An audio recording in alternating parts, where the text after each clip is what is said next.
The Warmup, presented by your local North Texas GEICO agents. We are previewing the boys' postseason play, plus the girls' action is in full swing. It's the playoff edition of the Warmup.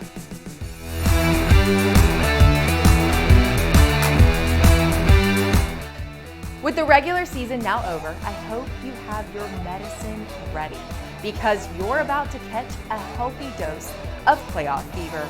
The girls are heading into round 2 games, while the boys are mapping out their path to San Antonio.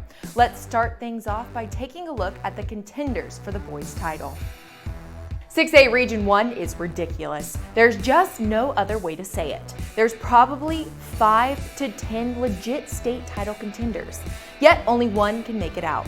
Let's start with defending champ Duncanville. They are 26-3 and are led by Texas Tech stud Micah Peavy. As dominant as they have been, they went through 2 absolute wars with Richardson and came out with a split. Good chance if they want to go to San Antonio, they will have to battle them a 3rd time. The Eagles are stacked in the backcourt with sophomores Kaysen Wallace and Raylan Griffin. However, they are matched up with 7-6A, so whoever is the top seed between Duncanville and Richardson gets DeSoto. Whoever is the 2nd seed will face Grand Prairie. No easy task to start off the playoffs. Other 7-6A contenders for the crown are Grand Prairie and Waxahachie. Both are run-and-gun teams and could find themselves in the regional finals. If you're looking for a Region 1 surprise, perhaps LD Bell could be the one. The Blue Raiders won District 3 6A and are ready to prove they belong. 6A Region 2 has a couple of DFW teams that are real contenders, but one of them is the Allen Eagles. They swept through their district, and with the leadership of Manny Obaseki, they could go a long way. Surprise teams out of this region are Prosper and Mesquite Horn. 5A Region 1 has some interesting competitors. O.D. Wyatt is ranked 4th in the state and has proven they can play with the lead or coming from behind. Colleyville Heritage is not to be ignored, with Baylor Heb leading the way. And then there's district mates Mansfield Timberview and Burleson Centennial, who could make some moves. A couple of dark horses here could be Birdville and Denton Braswell.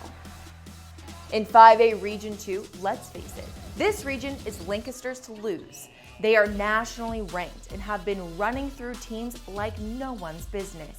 If somehow the Tigers falter, look out for South Oak Cliff or Kimball to pick up the baton and finish the race to San Antonio. A couple of dark horses in this region would be Red Oak, Midlothian, and the undefeated Newman Smith. The girls' playoffs are well underway. Let's take a look at some Friday matchups that should be good. Irving MacArthur is taking on South Grand Prairie in an early monster matchup. Despite being unranked in the state, the Lady Cardinals have been one of the most dominant 6A teams of late. The Lady Warriors are led by Kira Jackson and should be a formidable opponent for MacArthur. In 5A, Denton Braswell vs. Mansfield Timberview is a must-see game. Braswell finished runner-up in their district despite being a top 20 state team most of the year. Timberview knows what it takes to get to state, so don't be surprised if they pull away in this one. Speaking of great high school girls players, Wingstop Inside High School Sports will have a great story on former Flower Mound basketball player Lauren Cox and how she's battled diabetes to become arguably the #1 all-around player in women's college basketball. We'll also be handing out our MVP for last week's play, but here's a look at players who could win next week's MVP.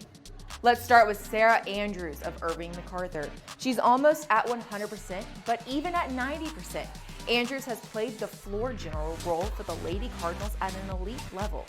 She'll need to do it again as they face 8th-ranked Grand Prairie.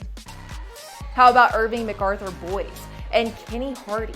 The bouncy forward for the Cardinals is always there for a tip-in or a low post move to help lead Irving MacArthur to victory. They'll definitely need a big game from him in order to advance to the postseason. Sharpshooter Elijah Powers from Arlington Lamar could be a guy to keep an eye on this week. The Vikings are going for that district title and will need Powers shooting from behind the arc. We're not done yet. It's time for the extra point. The Brewer Bears welcomed a new player to their roster, 9-year-old Carter Escobar. Carter is in the final stages of a rare cancer that is terminal and has stopped treatment. So he decided to make a bucket list of things he wanted to do. One of those items, play in a high school basketball game, which the Brewer Bears made happen. South Oak Cliff O-line, D-line, and linebackers braved the cold weather last week for uphill sprints. And the Lancaster football team decided to hit the mats with some wrestling. That seemed like a ton of fun.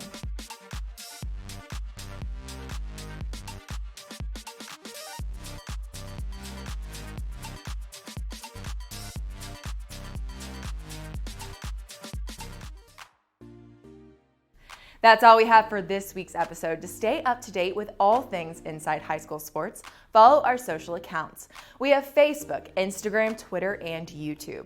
That'll get you ready for the highlight of the sports weekend, Wingstop Inside High School Sports, Saturday at 6:30 p.m. on NBC5, hosted by Paul Jones. Thank you for watching the Warmup, presented by your local North Texas GEICO agents. To find the office nearest you, go to geico.com/DFW. I'm Ashley Billington, and I hope you've gotten warmed up and your playoff fever is in full swing.